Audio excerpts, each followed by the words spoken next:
پرانے زمانے کی بات ہے کہ کابل میں دو غریب آدمی رہا کرتے تھے۔ مشکلات کے طوفان نے ان کی زندگی عذاب بنا رکھی تھی۔ غربت اس قدر زیادہ تھی کہ تن بدن پر کپڑوں کے نام پر میلے کچیلے چھیتڑے لٹک رہے تھے۔ وہ دونوں سارا دن کابل کی گلیوں اور بازاروں میں گھومتے رہتے۔ کوئی نہ کوئی خدا کا بندہ انہیں کھانا کھلا دیتا جس سے کم از کم ان کا پیٹ بھر جاتا۔ ایک دن وہ یوں ہی گلیوں میں گھوم پھر رہے تھے کہ وہ آپس میں بات کرنے لگے۔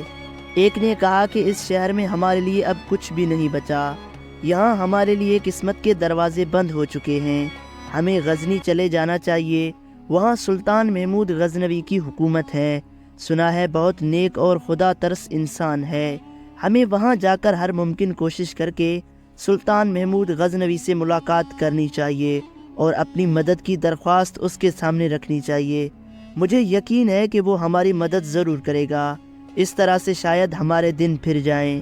اس کے ساتھی نے کہا، تمہارا مشورہ بہت اچھا ہے، ہمیں غزنی کے سفر کے لیے صبح سویرے نکل جانا چاہیے۔ چنانچہ اگلے دن دونوں سفر پر نکل پڑے۔ جنگلوں اور صحراؤں کو عبور کرتے کرتے وہ ایک میدانی علاقے میں پہنچے۔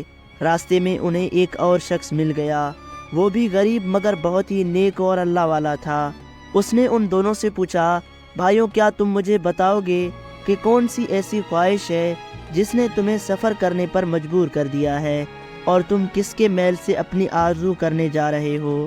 کابل کے دونوں آدمیوں نے کہا، بھائی ہماری قسمت کا ستارہ بجھ چکا ہے، ہم نے کابل میں اپنی قسمت کا دروازہ ڈھونڈا، مگر افسوس ہمیں صرف وقت ہی برباد کرنا پڑا، شاید کابل ہمیں اب کچھ نہیں دے سکتا، اسی وجہ سے ہم نے غزنی شہر کا رخ کیا ہے، سلطان محمود غزنوی کے پاس جا رہے ہیں، سنا ہے ان کے محل کے دروازے ضرورت مندوں کے لیے ہمیشہ کھلے رہتے ہیں اور وہ کسی کو خالی ہاتھ واپس نہیں بھیجتے۔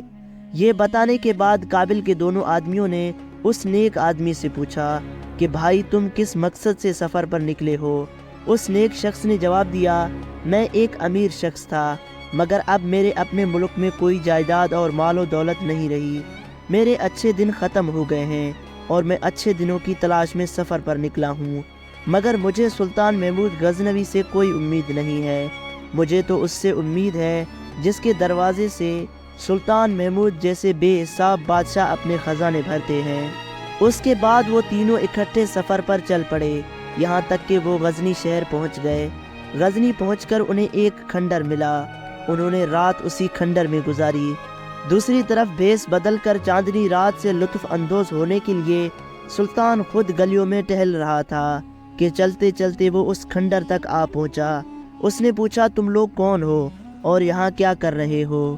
کابل کے دو آدمیوں نے کہا، ہم پر غربت اور تنگ دستی نے ڈیرے جمائے ہوئے ہیں، حالات ایسے ہیں کہ کھانے کو بھی مشکل سے ملتا ہے، اپنی غربت کے گھوڑے پر سوار ہو کر اس دنیا کے نصیب و فراز میں گھوم رہے ہیں۔ سلطان نے پوچھا، تمہاری کیا خواہش ہے؟ ان دونوں نے جواب دیا، تم ہماری خواہش پوری نہیں کر سکتے، اس لیے بتانے کا بھی کوئی فائدہ نہیں۔ سلطان نے جواب دیا، اس دنیا کے تمام لوگ ایک دوسرے کے پابند ہیں اور ایک دوسرے پر انحصار کرتے ہیں، اس لیے آپ لوگوں کو مجھے اپنی خواہش بتا دینی چاہیے، شاید میں آپ کی مدد کر سکوں۔ ایک نے جواب دیا، میں ایک ایسا شخص تھا جس کے پاس بے شمار دولت اور جائیداد تھی، مگر دھوکہ بازی کی وجہ سے میری ساری دولت چلی گئی، اگر کہیں سے مجھے 10,000 دینار مل جائیں تو میں ان سے کاروبار کروں گا اور دوبارہ امیر بن جاؤں گا۔ کابل کا دوسرا آدمی بولا، میں ایک بدقسمت انسان تھا، مگر قسمت نے مجھے امیر بنا دیا، میری ایک بہت خوبصورت بیوی تھی جس سے میں بہت محبت کرتا تھا، اسی کی برکت کی وجہ سے مجھ پر دولت کی جیسے بارش ہونے لگی۔ میرا ایک عالیشان محل تھا جس میں خادمائیں تھیں جو میری اور میری بیوی کی خدمت کرتی تھی، مگر ایک دن ایسا ہوا کہ میری بیوی کی طبیعت اچانک خراب ہو گئی اور اسی دن وہ دم توڑ گئی۔ اس کے بعد قسمت نے ایسا پلٹا کھایا کہ میں اس حال کو پہنچ گیا کہ اب کھانے کو بھی پیسے نہیں ہیں۔ میں سلطان محمود غزنوی کے شہر اس امید سے آیا ہوں کہ شاید سلطان مجھے اپنے محل کے کوئی خوبصورت کنیز دے دے جس سے میں شادی کر لوں، ہو سکتا ہے میری قسمت دوبارہ جاگ جائے، پھر میں خوشی خوشی اپنے وطن واپس لوٹ جاؤں گا۔ اب سب کی نظریں اس تیسرے نیک آدمی کی طرف تھیں جو ابھی تک خاموش بیٹھا ہوا تھا۔ سلطان نے گردن گھما کر اس کے طرف دیکھا اور پوچھا، کیا تمہیں کسی چیز کی خواہش نہیں؟ اس شخص نے جواب دیا، میں اپنی خواہش صرف اپنے رب سے بیان کرتا ہوں، جس کے ہاتھ میں تمام خزانے ہیں، جس نے بادشاہوں کو بادشاہی دی۔ اگر وہ چاہے تو وہی مجھے سونا دے گا، اگر اس نے چاہا تو وہی مجھے بیوی بھی دے گا۔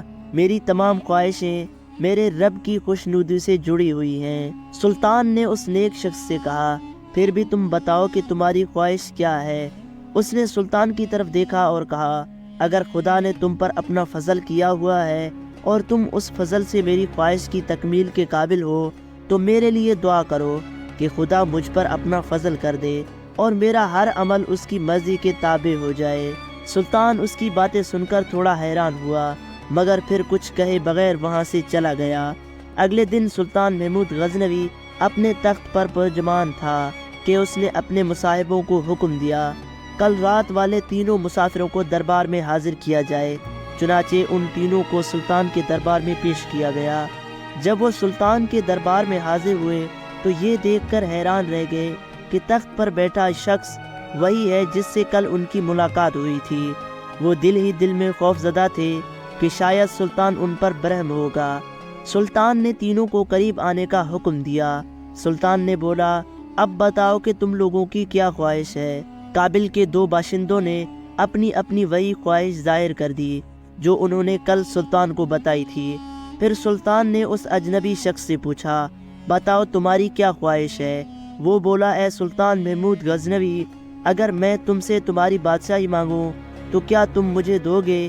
سلطان بولا، ہرگز نہیں، یہ کیسی خواہش ہے؟ کوئی ایسی خواہش بتاؤ جو میں پوری کر سکوں۔ تم سونا مانگو گے تو میں سونا دوں گا، اگر تم گھر مانگو گے تو میں گھر دوں گا۔ اجنبی بولا، تم میری خواہش پوری کرنے کے قابل نہیں ہو، تم نے خواہ یہاں بلا کر میرا وقت ضائع کیا۔ میں تو اس سے مانگتا ہوں جو بادشاہوں کو بھی بادشاہی دینے والا ہے۔ اگر میرے رب نے دینے کا ارادہ کر لیا تو کوئی اسے روک نہیں سکتا، اور اگر میرے رب نے نہ دینے کا ارادہ کر لیا تو کوئی اس کی مرضی کے بغیر دے نہیں سکتا۔ سلطان چاہتا تھا کہ یہ اجنبی شخص کسی نہ کسی چیز کی خواہش کرے، مگر سلطان کی لاکھ کہنے کے باوجود اس اجنبی شخص نے سلطان کے آگے ہاتھ نہ پھیلائے۔ آخر تھک ہار کر سلطان نے حکم دیا کہ جس شخص نے عورت کی خواہش کی ہے اسے محل میں موجود خوبصورت کنیزوں میں سے ایک کنیز دے دی جائے، اور جس نے پیسوں کی خواہش کی ہے اسے سونے کے سکوں سے بھرے 2 تھیلے دیے جائے۔ سلطان کے حکم کی فوری تعمیل کی گئی۔ اس کے بعد سلطان نے کہا، اب تم لوگ اپنے اپنے وطن واپس لوٹ جاؤ۔ سلطان کے حکم پر وہ تینوں سفر پر نکل پڑے۔ ابھی وہ چلتے چلتے راستے میں ہی تھے کہ جس شخص نے سونے کے 2 تھیلے اٹھائے ہوئے تھے وہ تھیلوں کی وزن کی وجہ سے تھک گیا، اور اب اس کی حالت یہ تھی کہ اس سے چلا بھی نہیں جا رہا تھا۔ اس نے اپنے ساتھ چلتے ہوئے نیک آدمی سے کہا کہ بھائی، میں سونے کے تھیلے اٹھائے تھک گیا ہوں، کیا تم تھوڑی دیر کے لیے میرے یہ سونے کے تھیلے اٹھا لو گے؟ اس نیک شخص نے جواب دیا، کیوں نہیں۔ یہ کہہ کر اس نے سونے کے تھیلے اٹھا لیے۔ دوسری طرف سلطان نے اپنے درباریوں سے کہا کہ اس اجنبی شخص نے مجھ سے کچھ نہ مانگ کر میری توہین کی ہے۔ اس نے مجھے ایسے ٹھکرا دیا جیسے میں کوئی غریب بھکاری ہوں جو خود دوسروں کے آگے ہاتھ پھیلانے کا محتاج ہوتا ہوں، حالانکہ میں نے اسے بار بار کہا کہ اپنی خواہش ظاہر کرو۔ سلطان کے درباریوں میں سے ہی ایک درباری سلطان کی بہت خوشامد کرتا تھا۔ وہ جھٹ سے بولا، سلطان معظم، اگر آپ کے پاس بادشاہت اور دولت ہے تو وہ اسی وجہ سے ہے کہ اللہ نے آپ کو عطا کی ہے تاکہ آپ مخلوق میں اسے بانٹیں۔ اگر کوئی آپ کے سامنے اپنی خواہش رکھنے سے انکار کرتا ہو تو یہ آپ کی توہین ہے، اور اس توہین کی کم از کم سزائے موت ہونی چاہیے۔ سلطان اپنے وزیر کی بات سن کر جذباتی ہو گیا اور فوراً جلاد کو بلوایا اور ان تینوں کے پیچھے جانے کا حکم دیا، اور کہا، تینوں آدمیوں سے جس کے پاس لڑکی اور سونا ہے اسے چھوڑ دو، اور جو خالی ہاتھ ہے اس کا سر کاٹ کر میرے پاس لاؤ۔ جلاد وہاں سے روانہ ہو گیا۔ جب وہ ان کے پاس پہنچا تو اس نے دیکھا کہ تینوں شخص جا رہے ہیں۔ ایک کے ساتھ لڑکی ہے، ایک نے سونا اٹھایا ہوا ہے، اور ایک خالی ہاتھ جا رہا ہے۔ اتفاق سے اس وقت سونے کے تھیلے اس نیک شخص نے اٹھائے ہوئے تھے، اور جو حقیقت میں سونے کا مالک تھا اس کے پاس کچھ نہیں تھا اور وہ خالی ہاتھ تھا۔ جلاد اس کے پاس آیا اور تلوار کے ایک ہی وار سے اس کی گردن کاٹ ڈالی اور اپنے ساتھ لے گیا۔ قابل کے شخص نے جب اپنے ساتھی کی حالت دیکھی تو تھر تھر کانپنے لگا۔ دوسری طرف اجنبی شخص کو بھی معاملہ سمجھ نہ آیا کہ یہ ہوا کیا ہے اور اس کی گردن کیوں کاٹی گئی ہے۔ جب جلاد اس شخص کا سر سلطان کے پاس لے کر آیا تو سلطان محمود غزنوی نے بغیر دیکھے ہی غصے سے بولا کہ بے وقوف، تم اس بے گناہ شخص کا سر کاٹ کر لے آئے ہو جس نے با ادب ہو کر مجھ سے خواہش کا اظہار کیا تھا۔ دور ہو جاؤ میری نظروں سے، اس سے پہلے کہ میں تمہارا بھی سر قلم کروں۔ سلطان سمجھ گیا کہ سونا لینے والا شخص تھک گیا ہوگا اور اس نے اپنا سونا اس اجنبی شخص کو تھوڑی دیر کے لیے دے دیا ہوگا۔ سلطان نے دوسرے جلاد کو بلوایا اور بولا، اب تم جاؤ اور جس کے پاس سونا ہے اس کا سر کاٹ کر لے آؤ۔ جلاد وہاں سے روانہ ہوا۔